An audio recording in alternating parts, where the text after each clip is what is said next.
नमस्कार। आज हम प्रश्नोत्तर करेंगे झारखंड बोर्ड क्लास 6 जियोग्राफी का हमारी पृथ्वी। अध्याय 1 है सौर मंडल। देखिए इसमें पहला प्रश्न है कि रिक्त स्थानों की पूर्ति कीजिए। पहला का क प्रश्न है क्षुद्र ग्रह किन कक्षाओं के बीच पाया जाता है, तो वह मंगल एवं बृहस्पति ग्रहों की कक्षाओं में पाया जाता है। क्षुद्र ग्रह मंगल एवं बृहस्पति ग्रहों की कक्षाओं के बीच पाया जाता है। दूसरा प्रश्न है कि सूर्य के से नज़दीक का ग्रह कौन सा है, तो वह है बुध। सूर्य से बुध सबसे नज़दीक का ग्रह है। तीसरा प्रश्न है कि सौर मंडल का सबसे बड़ा ग्रह है बृहस्पति। सौर मंडल का बृहस्पति सबसे बड़ा ग्रह है। चौथा प्रश्न है कि ध्रुव तारा से हमें किस दिशा का पता चलता है, तो उत्तर दिशा का पता चलता है। ध्रुव तारा से हमें उत्तर दिशा का पता चलता है। इसके बाद दूसरा प्रश्न है कि सही उत्तर को चिन्हित करके लिखें। ठीक है, तो दूसरा का पहला प्रश्न है कि सूर्य का तीसरा सबसे नज़दीक ग्रह कौन सा है, तो वह है पृथ्वी।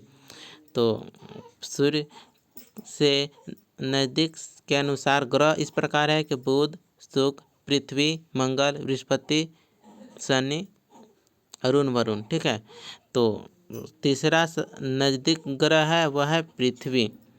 दूसरा प्रश्न है कि सूर्य से पृथ्वी पर प्रकाश आने में कितना समय लगता है, तो वह 8 मिनट। 8 मिनट का समय लगता है।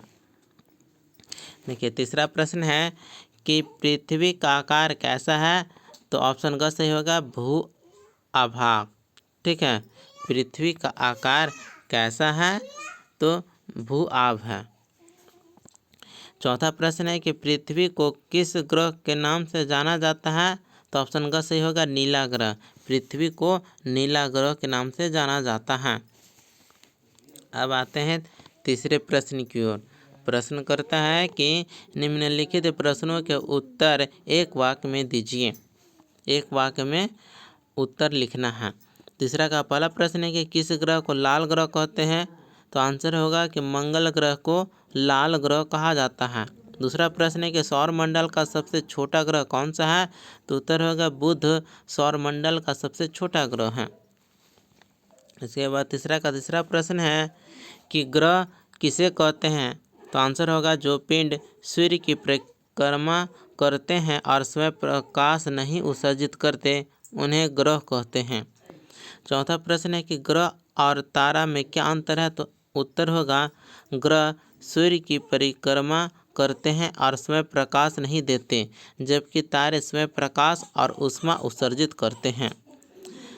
पांचवा प्रश्न है कि पृथ्वी को अनोखा ग्रह क्यों कहा जाता है, तो आंसर होगा कि पृथ्वी पर जीवन के अनुकूल वातावरण, जल, वायु और जैव विविधता पाई जाती है, इसलिए इसे अनोखा ग्रह कहा जाता है।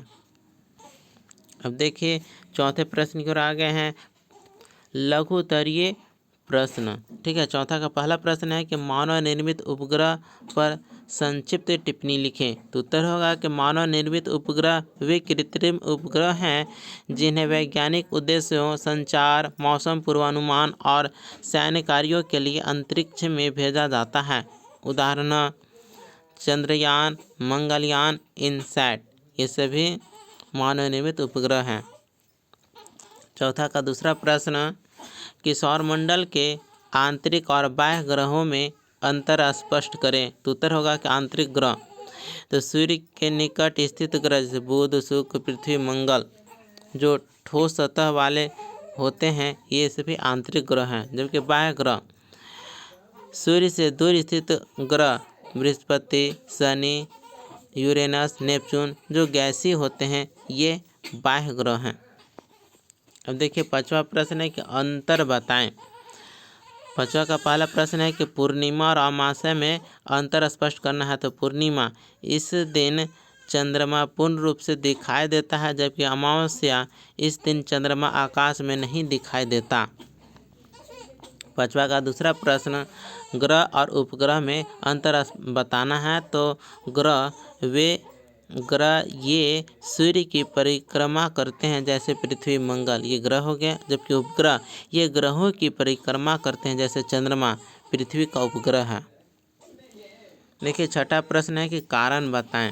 छठा का पहला प्रश्न है कि पृथ्वी नीला ग्रह क्यों है? तो उत्तर होगा पृथ्वी की सतह पर 71% जल है जो सूर्य के प्रकाश को परावर्तित कर नीला दिखाई देता है, इसलिए इसे नीला ग्रह कहा जाता है।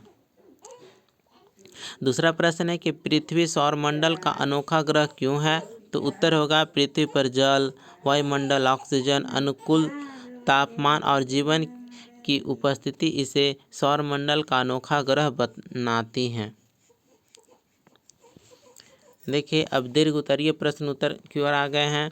7वां का पहला प्रश्न है कि सौरमंडल किसे कहते हैं? सौरमंडल के विभिन्न सदस्यों का वर्णन करें। तो यहाँ पर उत्तर दिया गया है कि सूर्य और उसके चारों ओर घूमने वाले ग्रह, उपग्रह, क्षुद्र ग्रह, धूमकेतु तथा अन्य खगोलीय पिंडों का समूह सौरमंडल कहलाता है। सौरमंडल के प्रमुख सदस्य हैं, पहला है सूर्य, यह सौरमंडल का केंद्र और ऊर्जा का मुख्य स्रोत है। दूसरा है ग्रह, 8 ग्रह सूर्य की परिक्रमा करते हैं। तीसरा है उपग्रह, ग्रहों के चारों ओर घूमने वाले पिंड जैसे चंद्रमा हैं। चौथा है क्षुद्र ग्रह, मंगल और बृहस्पति के बीच स्थित छोटे पिंड क्षुद्र ग्रह हो गए। पांचवा है धूमकेतु, बर्फ और धूल के बने पिंड जैसे हाली का धूमकेतु। तो इस प्रकार से सूर्य, ग्रह, उपग्रह, क्षुद्र ग्रह और धूमकेतु मिलकर सौरमंडल का निर्माण करते हैं। अब दूसरा प्रश्न है कि ब्रह्मांड किसे कहते हैं? इसका सचित्र वर्णन करें। तो उत्तर होगा कि ब्रह्मांड वह असीम विस्तार है जिसमें आकाश गंगाएं, तारे, ग्रह, उपग्रह, धूल और गैसों का बादल उपस्थित हैं। ब्रह्मांड की उत्पत्ति बिग बैंग सिद्धांत से हुई मानी जाती है। इसमें अनगिनत आकाशगंगाएं हैं जिनमें से हमारी आकाशगंगा मिल्की वे है। अब देखिए इसके आगे परियोजना कार्य है जिसे आपको स्वयं करना है। मिलते हैं अगले वीडियो में। धन्यवाद।